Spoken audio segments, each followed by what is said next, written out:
Esta es su Casa Cultural del Senado. A nombre de la Junta de Coordinación Política de la 66ª Legislatura del Senado de la República, les damos la más cordial bienvenida desde el actual Recinto Cultural del Senado, un espacio que esta tarde nos revela una expresión artística profundamente ligada a la memoria, la identidad y la vida cultural de nuestro país, el teatro mexicano. La tertulia que hoy presentamos nos invita a realizar un recorrido por la historia del teatro en México, desde sus raíces neohispanas hasta las distintas formas escénicas que han acompañado el desarrollo cultural y social de nuestra nación. A través de la palabra, la reflexión y la evocación histórica, esta velada busca acercarnos a la riqueza de una tradición teatral que durante siglos ha sido espacio de encuentro, pensamiento y representación de nuestra realidad. Para ello, contamos con la presencia de Juan Francisco Hernández Ramos, director de escena, dramaturgo y promotor cultural mexicano, reconocido por su labor al frente de la Compañía Nacional de Teatro Clásico Félix Novohispano, agrupación dedicada desde el año 2000 al rescate y difusión del teatro novohispano y de las tradiciones escénicas en México. A lo largo de su trayectoria, ha montado más de 70 obras de teatro clásico, escrito más de 30 piezas para la escena y creado diversos festivales especializados en teatro. Su trabajo ha sido presentado en importantes festivales nacionales e internacionales y su labor de investigación y difusión cultural ha sido reconocida por instituciones y medios dedicados a la preservación del patrimonio artístico de nuestro país. Como él mismo ha señalado, el teatro es también una herramienta para transmitir mensajes de paz, justicia y reflexión social, una forma viva de dialogar con nuestra historia y con nuestra comunidad. Que esta tertulia nos permita reencontrarnos con el valor de la escena como patrimonio cultural y como espejo de nuestra sociedad. Por favor, reciban con un fuerte aplauso a Juan Francisco Hernández.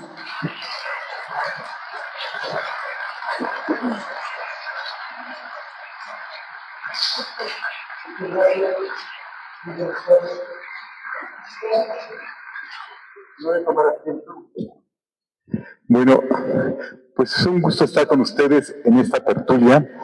Sobre todo, más que es una tertulia, es hacer conciencia del valor del teatro que tenemos en este país, que es uno de los más ricos del mundo, una de las experiencias escénicas más importantes desde el siglo XVI. Si bien no voy a entrar en el tema de si hay un teatro prehispánico, pero sí voy a decir que el teatro prehispánico enriqueció el teatro del mundo. ¿Y qué me refiero a esto? Que después de la conquista, de aquella conquista del 13 de agosto de 1521, sí fue un encuentro violento, un encuentro más que violento de resistencia, un encuentro de sobrevivir en esta ciudad, 90 días de asedio que tuvo la Ciudad de México, y al caer va a surgir lo que somos ahora nosotros, va a surgir esta nueva sociedad, no de manera local, sino de manera universal, porque en el mismo siglo XVI llegan, en 1567, llega el primer Mao de China, y esto vuelve al mundo universal, se conoce en su totalidad. Y volviendo después de la conquista, 1521 cae la Ciudad de México, y para 1523 llegan tres extraordinarios hombres a la Nueva España, que es uno de ellos Fray Tecto, Fray Ahora y Fray Pedro de Gante. Fray Pedro de Gante, que va a crear la primera gran escuela aquí muy cerca, en lo que es ahora el Templo de San Francisco. Estará la primera capilla abierta en toda esa zona donde está el Chambers. Ahí se va a crear un elemento muy importante de la cultura teatral. Fray Pedro de Gante, observando que los los naturales de esta tierra les gusta la música, la danza, la pintura. Va a haber la manera de poder llegar a ellos para catequizar, para llevar un mensaje religioso, para llevar la nueva fe. Los antiguos mesoamericanos hacían sus fiestas en torno a una cuestión agrícola. Ahora las fiestas van a ser en torno a la vida de los santos, a la vida de Jesucristo. Y Fray Pedro de Gante, un extraordinario hombre que no solo no hablaba español, tampoco hablaba náhuatl, lo fue aprendiendo en el camino, y decían sus compañeros que él pronunciaba muy bien el náhuatl porque era tartamudo. Le hacían burla a Fray Pedro de Gante porque era tartamudo. Pero esto no restó aquella enorme sensibilidad que nos dejó este gran hombre, este franciscano de este lego, que empezó a idear cómo hacer llegar el mensaje de la evangelización, cómo llegar el mensaje de Jesucristo. Entonces se le ocurrió, ¿por qué no traducir los cantos de la Virgen María al náhuatl? Y sorpresa, aprendió muy bien los cantos a la Virgen en náhuatl. Y no solo eso, ¿por qué no escribir obras de teatro? Si a los naturales les gustan las representaciones, les gusta la fiesta, les gustan las danzas, ¿por qué no hacer obras de teatro y en estas obras de teatro llevarles el nuevo conocimiento?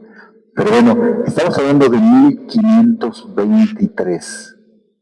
Para 1524 van a llegar los 12 franciscanos, los primeros 12 franciscanos que van a llegar a evangelizar y se van a dar cuenta de la gran tarea que tiene Pedro de Gante. Y esto lo van a visualizar sobre todo en los niños. Los niños fueron los primeros en buscar ser formados bajo este nuevo concepto católico. Se les va a enseñar el nuevo dogma, se les van a enseñar las artes, se les va a enseñar algo que va a ser muy importante en la historia de este país. Pero antes se va a crear un colegio, se va a crear el Colegio de Santiago Tlatelolco. Sí conocemos todos Tlatelolco por las tragedias, por el terremoto, ¿por qué más? La matanza del 68, es un lugar icónico, fue una cárcel, ahí sube Pancho Villa, bueno, tiene una historia impresionante, pero también tiene el motivo de que fue el primer colegio de América, el primer Real Colegio de América, fundado por el rey Carlos V. Pero no solo esto, en este colegio se enseñaban no solo artes y oficios, sino se enseñaba algo que sigue permeando en nuestra actualidad, latín y griego. Se empezaron a hacer gramáticas de las diferentes lenguas y, por supuesto, se escribía teatro. Se hacían textos para ser representados. Se escribía para representarse automáticamente. ¿Y qué temas elegían? Pues los temas bíblicos. Los temas del Antiguo y del Nuevo Testamento eran los que se ponían en escena. Vamos a pasar a la diapositiva 1. Ahí tenemos una imagen del Colegio Santiago Tlatelolco del siglo XIX. La imagen 2, por favor. Bueno, esta parte está reconstruida, es en Santiago Tlatelolco, que nos dice a grandes rasgos cómo era este espacio que está muy, muy transformado. Pero allí hubo un hombre que se llamó Fray Andrés de Olmos. Fray Andrés de Olmos es uno de los grandes hombres excepcionales que han venido al Nuevo Mundo. Y él se le atribuye que escribió una obra que se llama El Juicio Final. El Juicio Final es un tema bíblico en que a las nuevas generaciones y en muchos pueblos se va a representar esta obra. Y el tema va a ser muy sencillo, que la mujer, aquí con las presentes, cumplan con el mandamiento del séptimo sacramento, que es, ¿alguien recordará el séptimo sacramento cuál es? El séptimo mandamiento, el casamiento. ¿Mandé? No desearás a la mujer de tu prójimo ¿sí? Pero están juzgando a los hombres a las mujeres, para que no besen y se casen, cumplan con el voto del casamiento y no tengan muchos esposos. Era un problema que se presenta en Nueva España. ¿Por qué? Los hombres habían perecido en la guerra, los hombres habían perecido por enfermedades y las mujeres buscaban otros hombres para acompañarse en este México del siglo XVI terrible. Entonces los franciscanos ven esta situación y escriben la obra que se llama El Juicio Final, y el tema es el matrimonio. Y aparece el primer personaje femenino en el teatro mexicano, que se llama Lucía. Lucía es el personaje que se le aparece el padre y dice: Lucía, confiésate porque va a llegar el día del fin del mundo, y si no te confiesas y no te arrepientes, pues te vas a ir al infierno, al terrible infierno. Y dice Lucía: ¿cómo es el infierno? Pues mire, el infierno es lo siguiente: tus joyas, que son tus collares, tus anillos, tus brazaletes, se van a convertir en fuego y vas a arder eternamente con esto quemándote. Y aparte, vas a estar dentro de un temazcal donde no se va a acabar nunca. Esa es la traducción del infierno. Entonces Lucía hace caso omiso, deja las cosas como pasa en México, que es algo que traemos del siglo XVI, va dejándolas para después. Sí, mañana me confieso.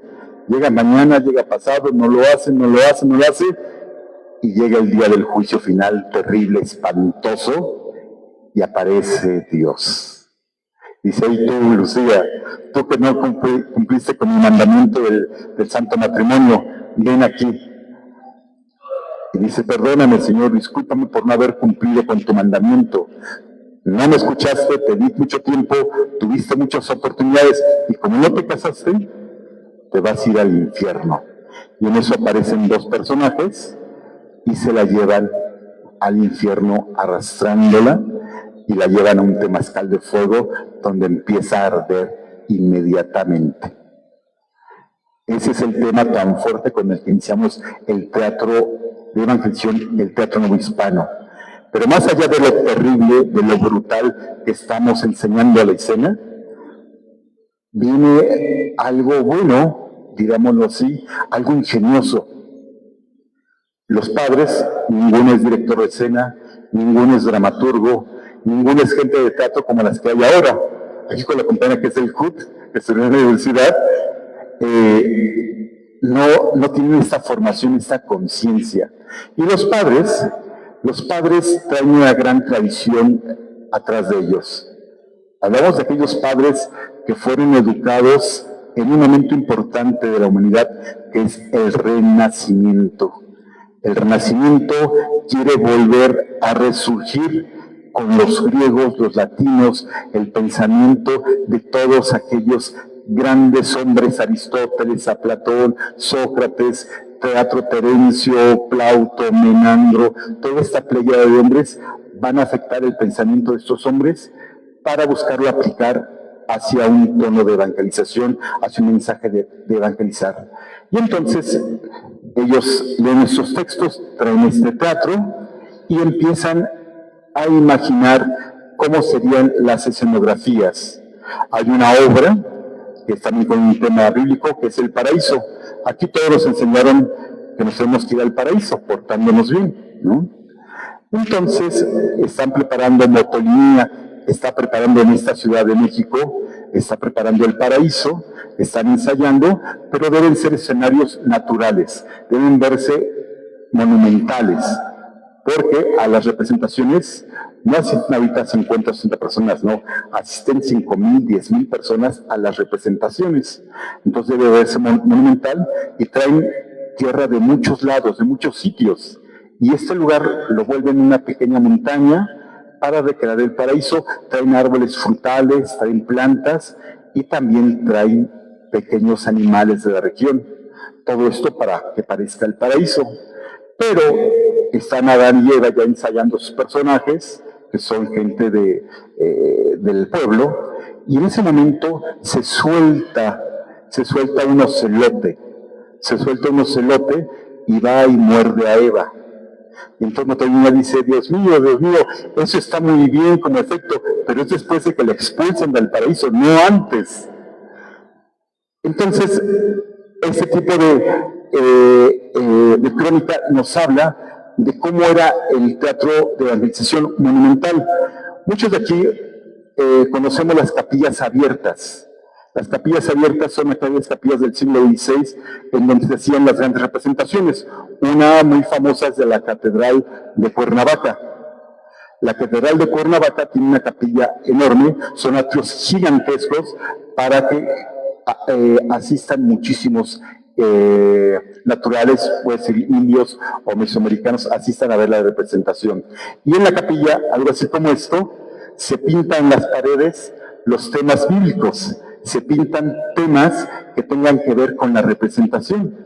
Entonces aparecen los personajes y aparecen las imágenes. Tenemos el Via Crucis más antiguo de la Ciudad de México, es de 1500, de México es de 1533, en que se representó ahí en la catedral la actual Catedral de Cuernavaca. Entonces, tenemos una visión de una pintura escénica, de un, vamos a decirlo, de un escenógrafo. Tenemos la arquitectura que se adapta a la necesidad escénica para evangelizar. Y estas representaciones son en verdad comunitarias. Decía Fray Juan de Zumárraga que él en un día bautizaba 20, 30 personas, pero con una representación se bautizaba hasta 20,000, 30,000 indios. O sea, fue muy, muy importante.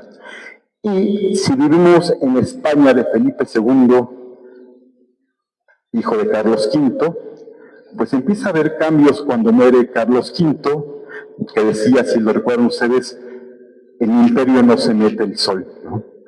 Porque gobernaba todo el orbe. Y cuando llega Felipe II, el teatro es mejor visto, hay una pequeña evolución. En la Nueva España, en Sevilla se crean los primeros corrales de comedia, en las partes más ricas, donde inician las representaciones. El primer gran autor es Lope de Rueda, que hacen pequeños pasos.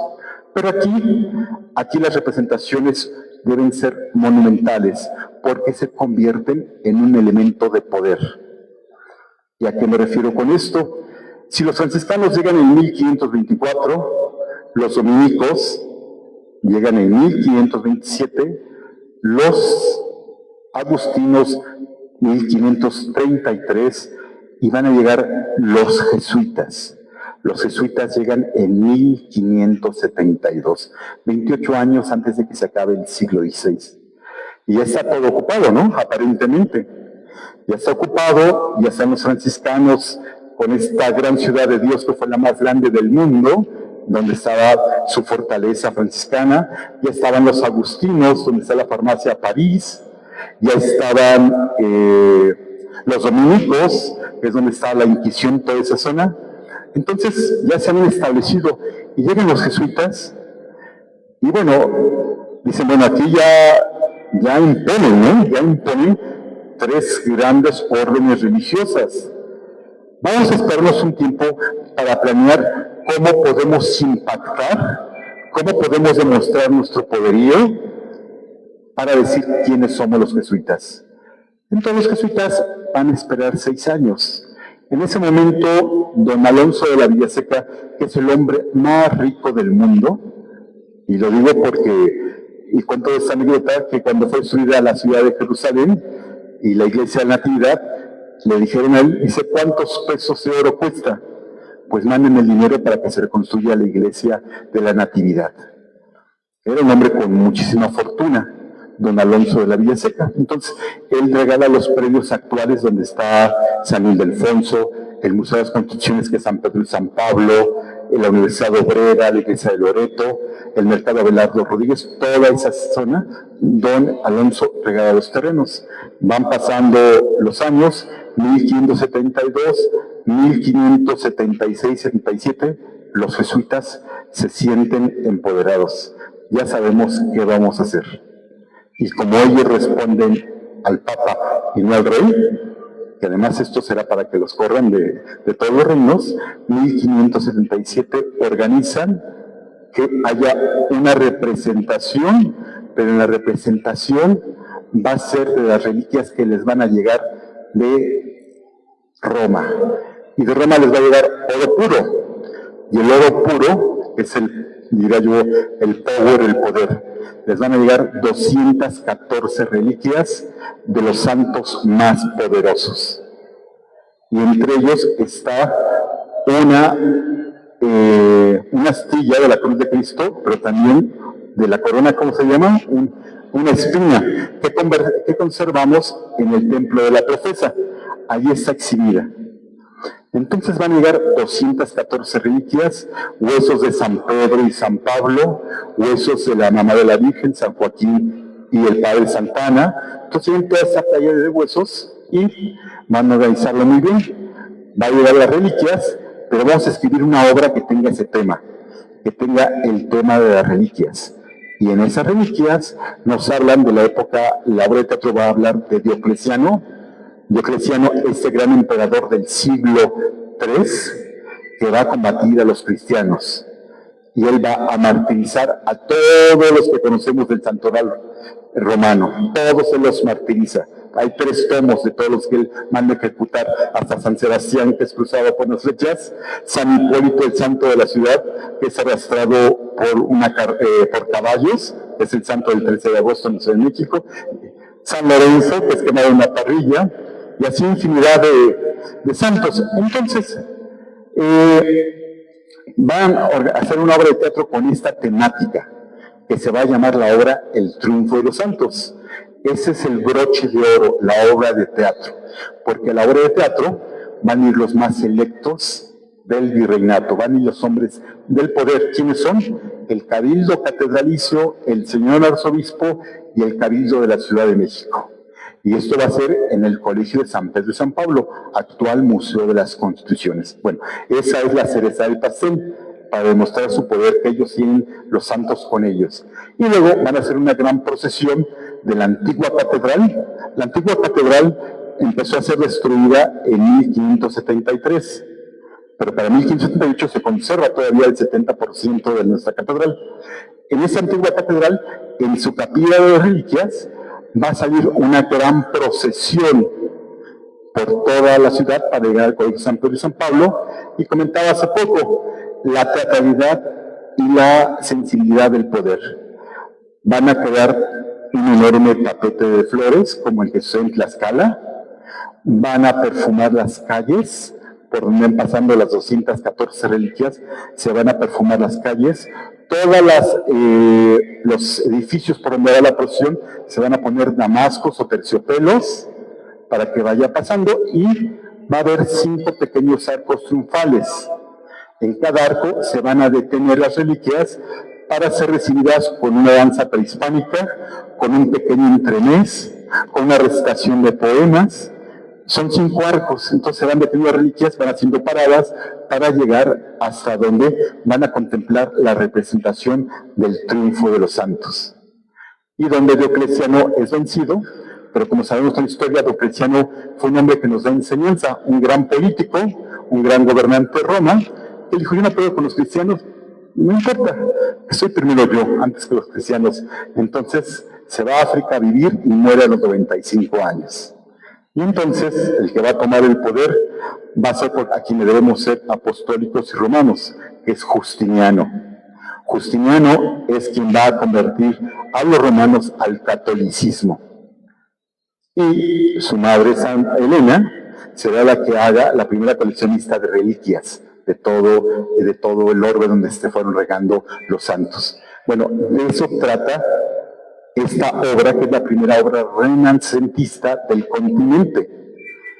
¿Y por qué renacentista? Porque está tomada y escrita como en la antigüedad, en 5 partes. Y esta obra sirvió para demostrar el poder de los jesuitas en el Nuevo Mundo, y van a imponerse. Tenemos una obra que demuestra el poder, pero ya no para evangelizar, sino para decirles a todos quiénes somos. Después tenemos otra gran obra, que es el coloquio tercero de un célebre padre que se llamó González de Eslava. Don González de Eslava vino al Nuevo Mundo, muy jovencito, como todos aquellos que cruzaban el mar, no por riqueza, sino ver tantas y diversas cosas que hay en el Nuevo Mundo. Era un pensamiento del Renacimiento, ver cosas nuevas, ver cosas diferentes. Y el padre González de Eslava traía esa visión, junto con otros, porque son muchos que vienen con esta visión. Entonces González de Eslava es un clérigo, escribe obras de teatro, y sucede que en 1573 le encargan que escriban una para recibir al primer gran inquisidor arzobispo de México, don Pedro Moya y Contreras, hombre adusto, sabio, lector, el cual van a representar la obra en la Catedral de México. En la Catedral Metropolitana se hacían obras de teatro y también se hacían en el panteón de la catedral, de la antigua catedral, para darles mayor solemnidad. No es lo mismo ver una obra de teatro aquí que verla en el panteón. Nuestra relación con el entorno, con el espacio, con los difuntos es otra. Bueno, pues don González de Eslava representó en la catedral, claro, pero no en el panteón. No era para atemorizar a esas almas infieles, sino era para mostrar lo mejor ante los poderosos de la ciudad. Otra vez estaba ahí el cabildo de la Ciudad de México, el poder sobre la tierra, y el cabildo de la catedral, que es el poder del cielo. Estaban todos reunidos, se empieza a desarrollar una obra muy divertida que es el coloquio, donde hay unas fiestas espirituales, donde se come, donde hay personajes cómicos, donde hay bromas, chistes, gorditos que se la pasan come y come. Pero a don González de Eslava, como en esa época se acostumbra, a la mitad de la obra va a poner un pequeño entremés. Va a poner un pequeño entremés, hay un intermedio, como lo tenemos ahora nos ponemos entremeses en el intermedio, pero en esa época sí, el intermedio pasa un entremés, y el entremés se llama el alcabalero. ¿Alguien se acuerda qué es el alcabalero? Los impuestos, ahora cómo les decimos, Hacienda, ¿no?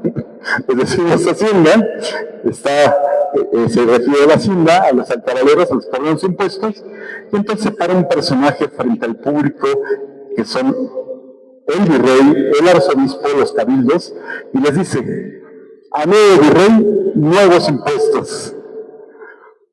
Acaba de llegar el virrey y el arzobispo. Entonces, esto que me dijo, esta pequeña frase, va a hacer que sea la primera obra de teatro crítico en el Nuevo Mundo. Porque poner un virrey, o sea, de Carlos V, el primer virrey fue don Antonio de Mendoza. De Antonio Mendoza, cuando llega el arzobispo han pasado varios virreyes. Hay uno que su papá dijo fueron virreyes también, ahorita se fueron los nombres, pero no, hay 4 o 5 virreyes. Entonces, cada vez que hay un virrey, nos suben los impuestos. Pues era una necesidad que permeaba en la sociedad de la Nueva España. Nos subían los impuestos. Entonces lo dice, y va a tener un efecto fuertísimo, porque lo está diciendo ante el poder.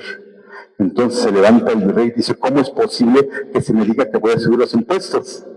Entonces se levanta el arzobispo y se tapa la boca y dice: bueno, es una obra, o sea, en ninguna manera que se suspenda la obra y que a ese truán que escribió la obra, que se le lleve a la Inquisición.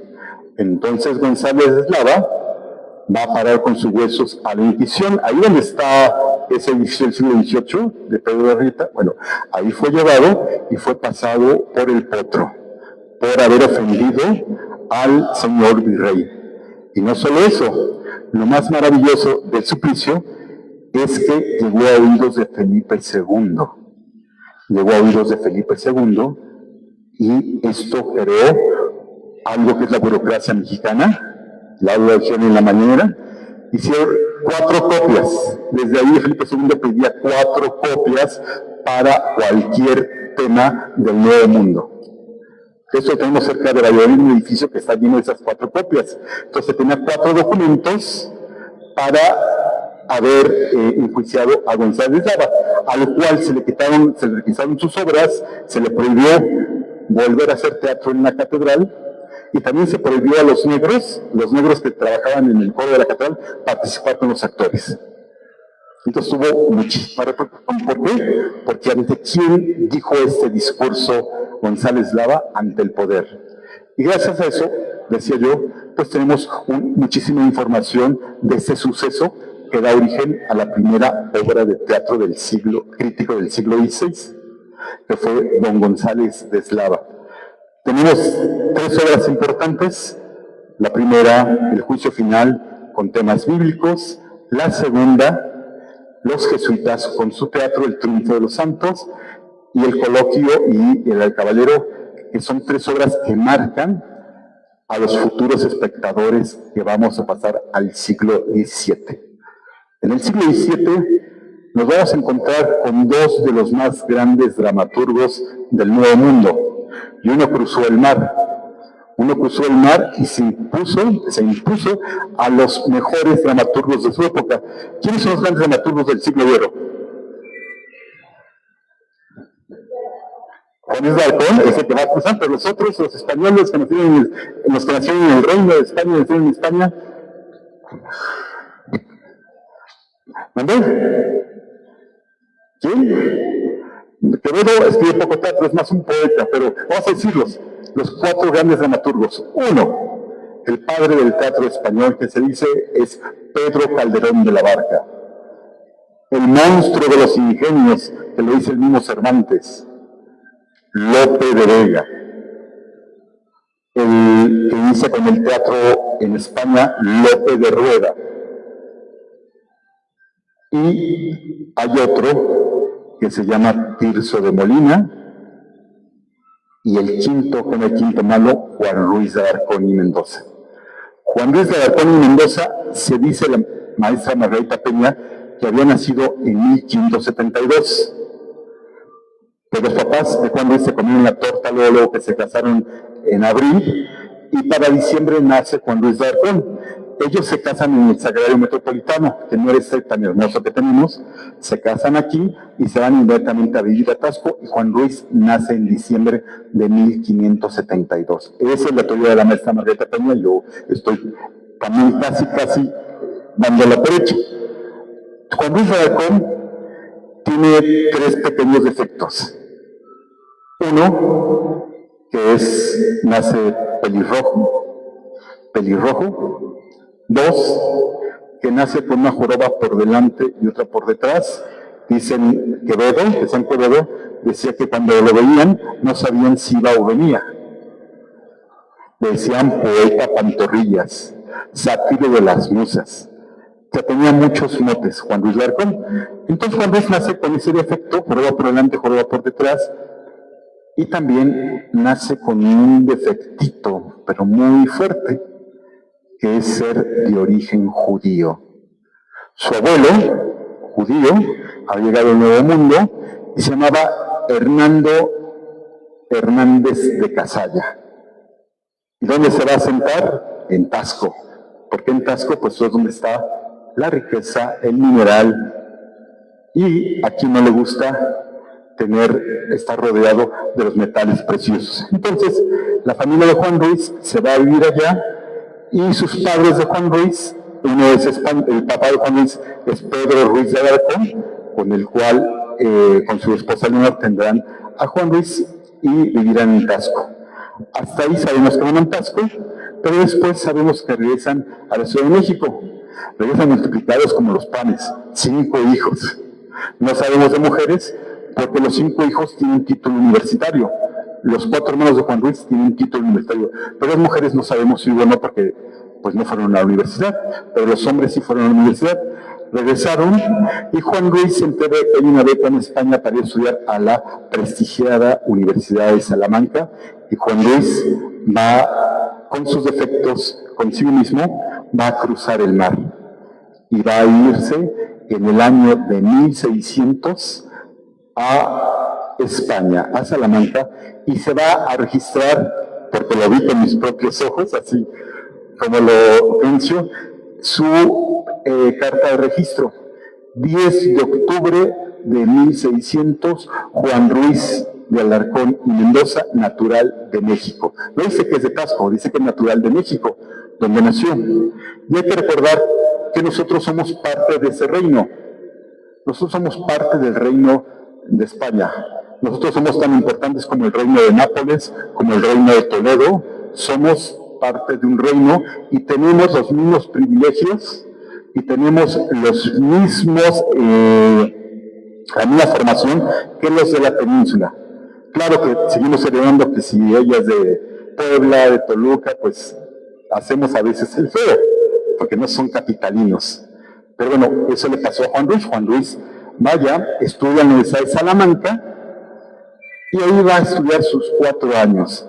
No se va a titular porque es muy caro titularse, porque hay que hacer fiesta de toros, hay que invitar a todos los sinodales a comer. Entonces Juan Ruiz va a Sevilla, va a venir, pero hay una flota de piratas, no regresa, se queda 2 años en Sevilla, se queda 3, se queda 4 y va a regresar en el año de 1608 al Nuevo Mundo, a su tierra, a su casa. Va a regresar a la Nueva España. Pero estar en la Universidad de Salamanca le había hecho de muchos amigos y conocidos, de mucha gente prestigiada. Eso vendrá a ayudarle después. Llega a México en 1608 y como es contrahecho, deforme, chiquito, pelirrojo, pues busca trabajo como todos los jóvenes.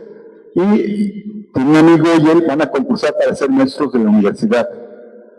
Y no les dan la chamba a él por estas condiciones. Y se me pasó a decirles que Juan Ruiz se titula llegando a México. Eso es importante. Se titula llegando a México. Él es abogado y se va a titular en la Catedral de México. En la Catedral de México se va a titular en febrero de 1609. Y se va a titular en la sala capitular, en la Catedral está la sala capitular y la sacristía. La sala capitular va a ser donde va a hacer su examen personal, porque hay que recordar que muchos de los sacerdotes eran maestros de la universidad. El día más famoso, Francisco Cervantes de Salazar, era maestro de la universidad, Fray Alonso de la Veracruz y tantos grandes hombres. El maestro de Juan Ruiz va a hacer su examen ahí ante 24 sinodales, no ante 3 cuates, ¿no? Como escogimos ahora, 3 cuates nos hacen el examen, no, ayer eran 24. Y la tesis, además, está dedicada al arzobispo, que va a estar presente. O sea, es un gran acto. Fray García Guerra, este hombre excepcional, que también vino al Nuevo Mundo, hombre sabio, culto, que tuvo un final terrible, pero este arzobispo está dedicado a la tesis de Juan Ruiz, hace su examen, entonces iba a buscar chamba a la universidad, cruza la calle, la vía Moneda, y no se la dan, no le dan la cátedra. Entonces, pues con los amigos busca una chamba y le dan una chamba de ser juez pesquisidor. Juez pesquisidor, bueno, pues, ¿qué hago? Se va a Veracruz y atiende un caso de feminicidio, ahora que les llamamos ahora feminicidio, donde un hombre golpeó brutalmente a su mujer, trae al hombre, lo juzgan y lo encarcelan. Luego no le gusta ese trabajo, entonces dice, den otra chamba, va a tirar otra chamba y le dan ser juez pesquisidor del pulque, cobrador de impuestos del pulque. Tampoco le gusta, tampoco le llena los trabajos que le dan a Juan Ruiz. Entonces, con esa doble joroba, decide en 1613, y gracias, es una bendición, regresar a España. Y como lo que es de moda es escribir obras de teatro para vivir rápido, ahora no, ahora escribir obras de teatro te mueres de hambre, porque no te da trabajo nadie. Entonces, pero Juan Ruiz era lo que se acostumbraba, ir a los corrales de comedia, al Corral de la Cruz, al Corral del Príncipe, al Corral de la Pacheca. Había un bullicio enorme en el teatro en Madrid, en el Madrid de los Austrias, de Felipe III. Regresa Juan Ruiz y empieza a escribir obras y van teniendo éxito sus obras. Tanto que escribe una que, si han visto representada o la han leído, que es La Verdad Sospechosa. La Verdad Sospechosa, donde trata el tema de un mentiroso que viene del Nuevo Mundo y se la pasa mintiendo. Entonces Juan Ruiz eso lo hace teatro y va a ser que diga el mismo Molière, Juan Ruiz es el creador de la comedia moderna. Y no solo eso, Cornelis la va a traducir al francés. Y no eso, el gran Lope de Vega la va a publicar en sus obras completas. La publica en sus obras completas, se da cuenta Juan Ruiz que la publica en sus obras completas, entonces dice, de ninguna manera la voy a publicar yo. Estamos hablando de 1629 y Juan Ruiz publica sus primeras 10 obras, entre ellas La verdad sospechosa, y dice en el prólogo, para que mis obras no sean pluma de otras cornejas. Entonces, ya se sabe que es de Juan Ruiz. Entonces, Juan Ruiz empieza a escribir estas obras de teatro y le va yendo muy bien, pero tampoco es lo que él necesita, no es lo que quiere hacer. Él pretende otra cosa. Él pretende trabajar con la corona, ser parte de esa burocracia para vivir bien. Y lo va a lograr.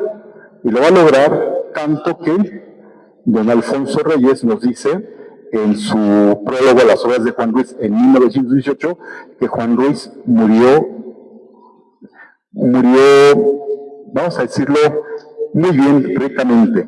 Nos dejó un carruaje, dejó una herencia para su hija, dejó 5,000 misas pagadas, tenía un cofre de plata, y también tenía deudas, y dijo que mis deudas se cumplen y se paguen. O sea que murió en santa paz en 1639. Va a morir Juan Ruiz. Pero Juan Ruiz viene y tiene algo que le ha dado este nuevo mundo en el que estamos. Una cierta sensibilidad y una visión de conocer a profundidad al ser humano. Por eso se convierte en uno de los 4 o 5 grandes dramaturgos de España. Cuando vayan a Madrid, está la Plaza de Santana, está el Teatro de Santana, y ahí está Juan Ruiz en un medallón. Está ahí Juan Ruiz de Alarcón en un medallón como parte del Teatro de España, de los más importantes. Juan Ruiz de Alarcón nos va a legar estas obras que serán de las mejores del teatro del siglo de oro. Publica en 1629 en Madrid y en 1634 publica la segunda parte de sus obras, con su propio pecunio, con su propio dinero, que es algo que no hay que dejar al azar. Lo que queramos hacer, hay que hacerlo, cuéstenos lo que nos cueste a nosotros. Este es un gran ejemplo que nos deja Juan Ruiz, porque si Juan Ruiz no hubiera publicado sus obras, sus 20 obras, las tendríamos dispersas y andaríamos buscando, inventando si era o no era de Juan Ruiz de Alarcón, y sus obras se atribuirán a otro autor. Este es Juan Ruiz de Alarcón, con el cual se abre el siglo XVII, el Nuevo Mundo. ¿Qué otro gran autor tenemos? Tenemos un autor femenino, un autor que nace allá por... ¿Dónde nace? Perdón, por Nepantla. Nace por Nepantla esta mujer, esta niña, que nace entre 2 volcanes, que le dice hacer su propia poesía, ¿no? El Popo y el Ista, tiene esa vista maravillosa. Ahí nace Sor Juana, y Sor Juana, desde pequeña, como muchos de nuestros niños, como muchos de nuestras niñas, tienen una gran sensibilidad, pero a veces no las vemos, no las vislumbramos. Y los padres, que no era su madre, su abuelo, sus familiares, se dieron cuenta de que esa niña tenía algo diferente, tenía algo distinto, sabía leer, era probablemente muy preguntona, sabía apreciar las cosas, se relacionaba con los negros, con los mulatos, con toda esta playa de castas que habían surgido con el mestizaje. Esta niña ven que es diferente, entonces la mandan a la Ciudad de México para vivir con un familiar, y esa familiar también ve que es brillante. Entonces la manda a aprender latín con Martín de Olivas, este gran maestro que dicen que en 20 lecciones sí se aprende latín, ¿eh? Esos son 2 semestres de la universidad, sí se aprende latín, y Sor Juana aprende latín. Y aprender latín abre la llave del saber y del conocimiento universal, porque desde el siglo XVI, XVII, la lengua culta, latinada pues la lengua culta, que te abre la llave. El inglés es el mandarín, pero en aquella época era el latín. Entonces Juana puede leer los textos de todos estos grandes autores de la tradición clásica, puede leer Terencio, puede leer Cicerón, puede leer Plauto, todos estos personajes los puede leer y eso le va a dar una sensibilidad y una visión diferente. Llega con la virreina, llega al Palacio Real y ahí la llevan como un fenómeno. En esa época a los reyes les gustan los fenómenos. Juan Luis es un fenómeno, Sor Juana es otro fenómeno. Aparte de los fenómenos de Felipe IV, que era Juan Rana, este actor casi enano con una gran chispa, pues Sor Juana también resulta interesante, porque es una niña que tiene un conocimiento enorme. Y está la famosa anécdota del padre Calleja, que como vieron crianza sabia, le ponen una pléyade de hombres sabios para que le hagan un examen, como si fuera su examen de titulación, como si fuera un examen de doctorado. Entre ellos va a estar su gran amigo don Carlos de Sigüenza y Góngora. Entonces le van preguntando cosas, ella va respondiendo, va contestando, y dice la crónica, dice esta referencia, que ella parecía un bajel en sus contestaciones, en sus respuestas, ante todas las pequeñas chalupitas que las iba hundiendo inmediatamente. Esto es Sor Juana. Y Sor Juana escribe versos, y como es tan buena, pues alguien le pide, bueno, si es tan buena, pues que escriba el arco triunfal de la Ciudad de México a la entrada del rey. Si es tan buena, que nos escriba una obra de teatro, Los empeños de una casa, para que la vea el arzobispo Francisco Aguirre Seijas. Si es tan buena, que rehaga la obra de Salazar, que se murió, pero la reina no se puede quedar sin sobre, entonces que escriba una obra que se llama La Segunda Celestina, que la mande a España, que se represente y que la vea la reina en 1675. Esa podría ser la primera gran obra de Sor Juana, La Segunda Celestina. Los empeños de una casa. El virrey su santo, 1189, se representa Amores más laberinto en el Palacio Virreinal, porque es muy conocida. Se representa Amores más laberinto en el palacio, en el corral de comedias, porque el palacio también tenía corral de comedias, tenía espacio para el teatro. Y ahí se va a representar esta obra de Sor Juana. Sor Juana también hay que decir, aparte de que leyó teatro, también veía teatro al ser una dama de la virreina, veía teatro en el Palacio Virreinal. Veía los autores que dijimos al principio, Lope de Vega, Calderón de la Barca, Tirso de Molina, todos estos autores los veía Sor Juana. Entonces Sor Juana sabe que el teatro es un medio de poder, es un medio para expresar, es una palestra para decir.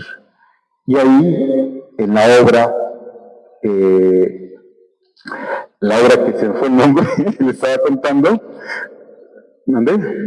Amores más laberinto, va y viaja al pasado, a la Grecia clásica, para decirnos en esta actualidad que es más importante un sirviente, un soldado, que un rey. Porque el sirviente, el soldado, se hacen con su esfuerzo, se hacen con su propio valor. En cambio, el rey se hace por la heredad. Entonces, ¿qué es más valioso? Pues que uno se haga por sí mismo.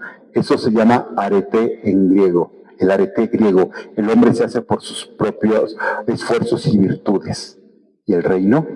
Entonces, Sor Juana expone esto en la corte y está formando a la corte en este tipo de pensamientos políticos.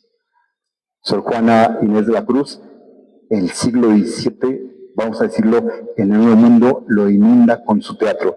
Pero Sor Juana era una autora, no que veía el populus, solamente lo veían las personas poderosas, lo veía la corte. No era una autora de corral de comedias como lo fue Juan Luis, era una autora que formaba a los poderosos.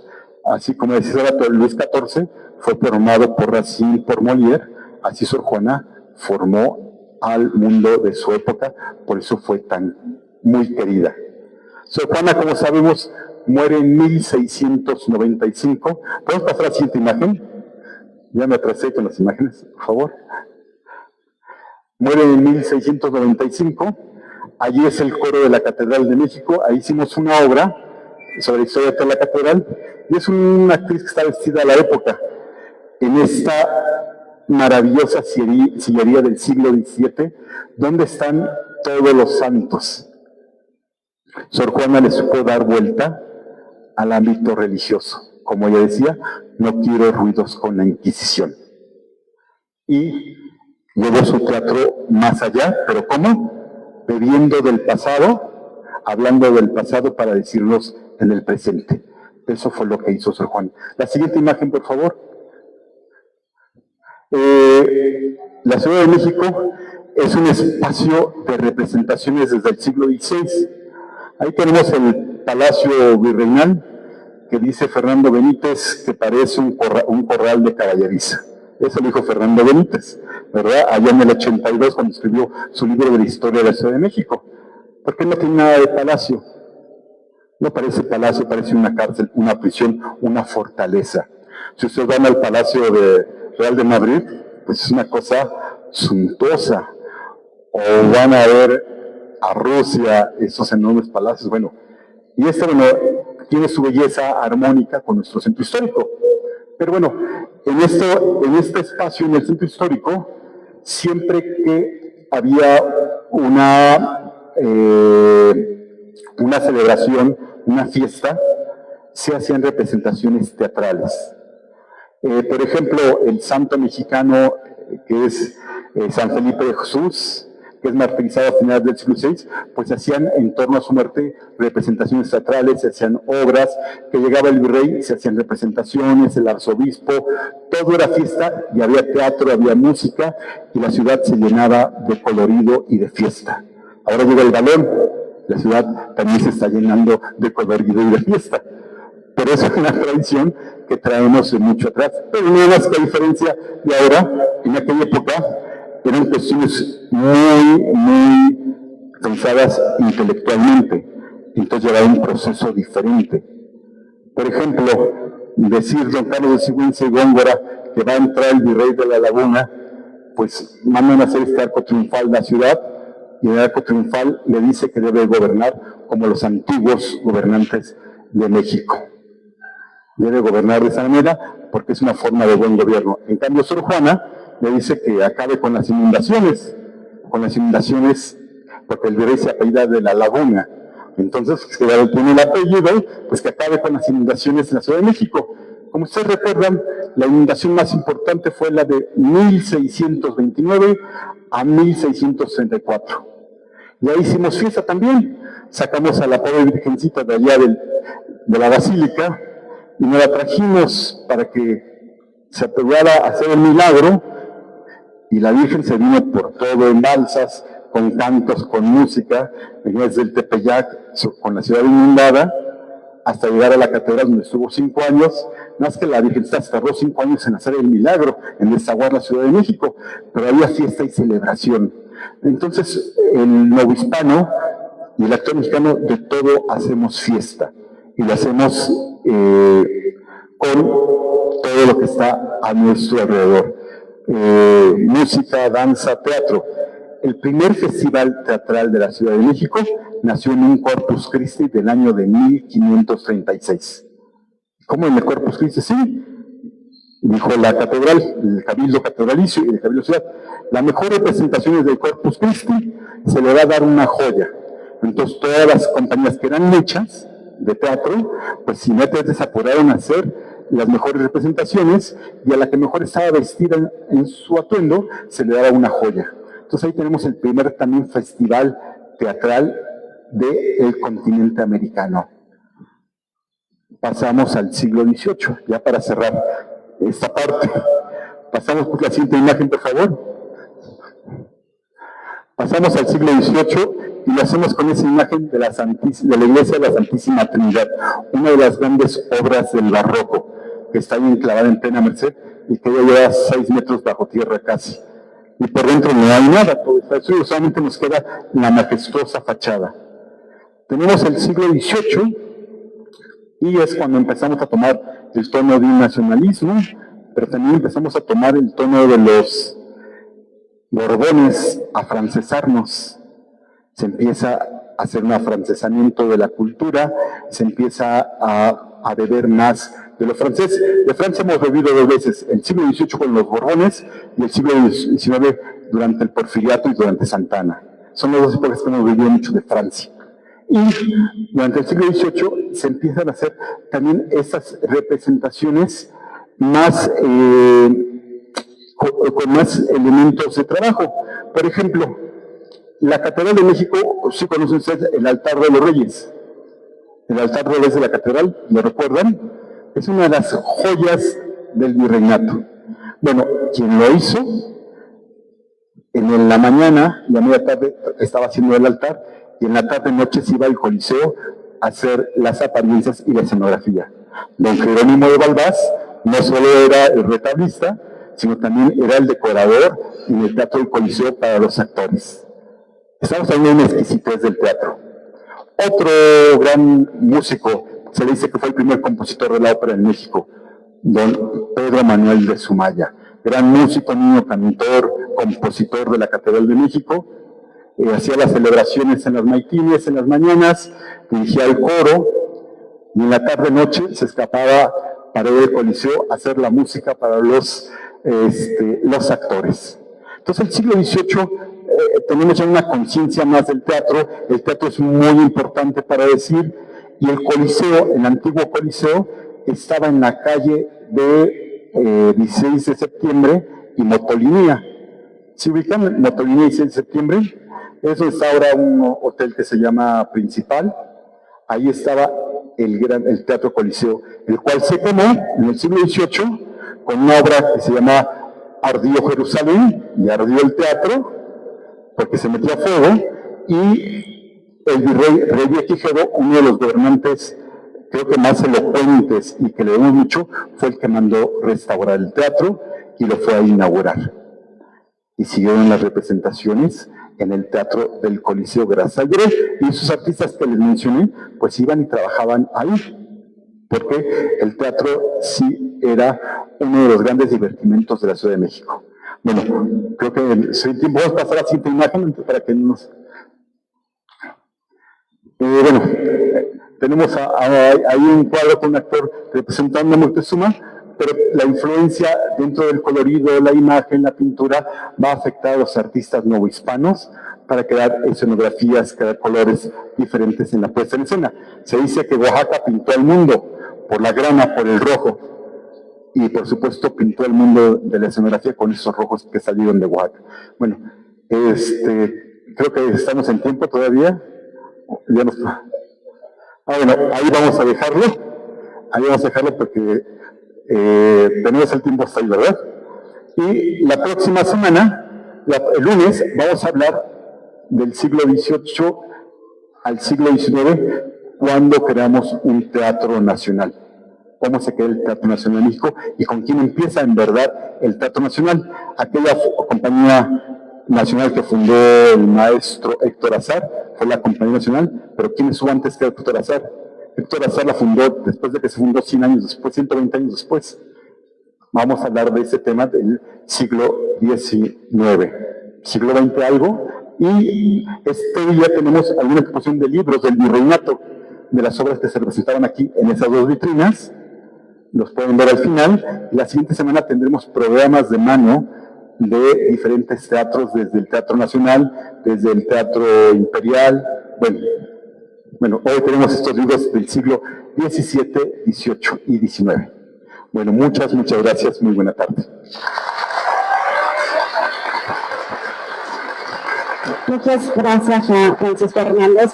Vamos a dar inicio con nuestra sección de preguntas y respuestas. Esta vez solamente vamos a hacer 3 preguntas. ¿Alguien que quiera participar, por favor?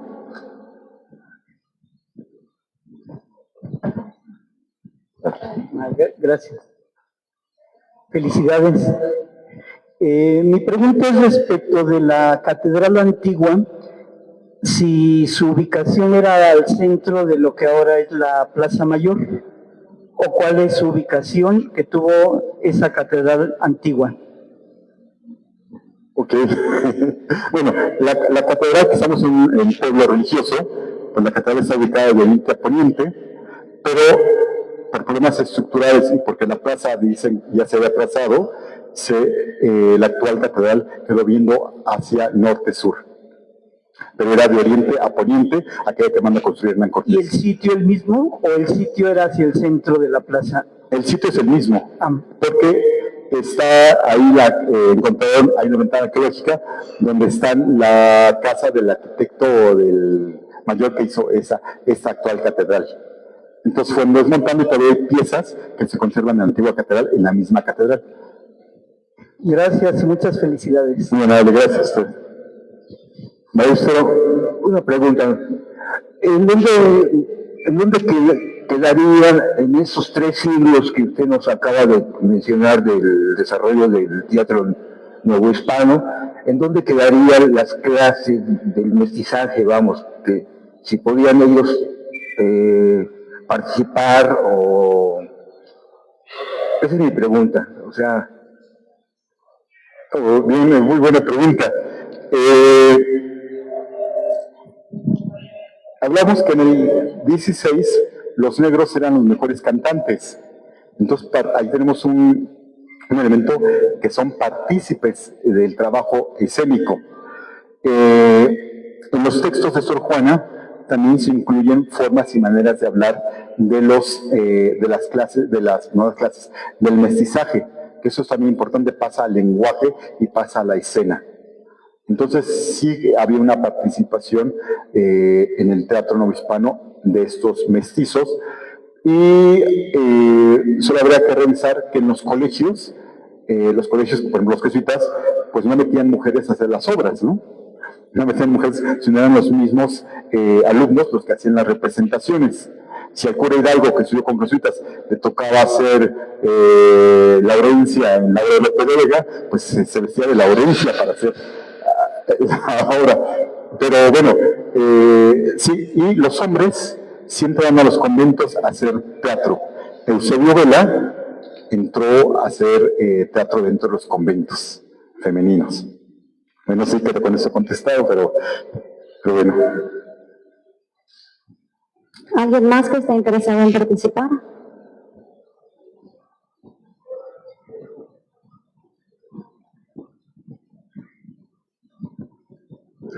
¿Nada más? Bueno, pues creo que con esto podemos concluir. Francisco Hernández, muchísimas gracias por tu presencia. Muchas gracias a todos. Un aplauso, por favor, a Francisco, por supuesto. Muchas gracias. Como ya ves, Dija tiene aquí atrás, nos trajo una gran parte de su colección para que terminando ahorita su exposición puedan pasar y apreciarlas. Van a estar aquí el día de hoy, van a esta tarde, mañana y el lunes en la segunda parte de la historia del teatro. No se les olvide asistir para darle continuidad a esta exposición. Así que nos vemos el lunes a las 6 de la tarde en este mismo espacio con Francisco para terminar de conocer toda la historia del teatro en México. Francisco, nuevamente muchas gracias. Agradecemos al canal del Congreso por la transmisión en vivo. Gracias por acompañarnos y a las redes oficiales del Tecnológico. También muchas gracias a los que nos acompañaron. Gracias y hasta luego.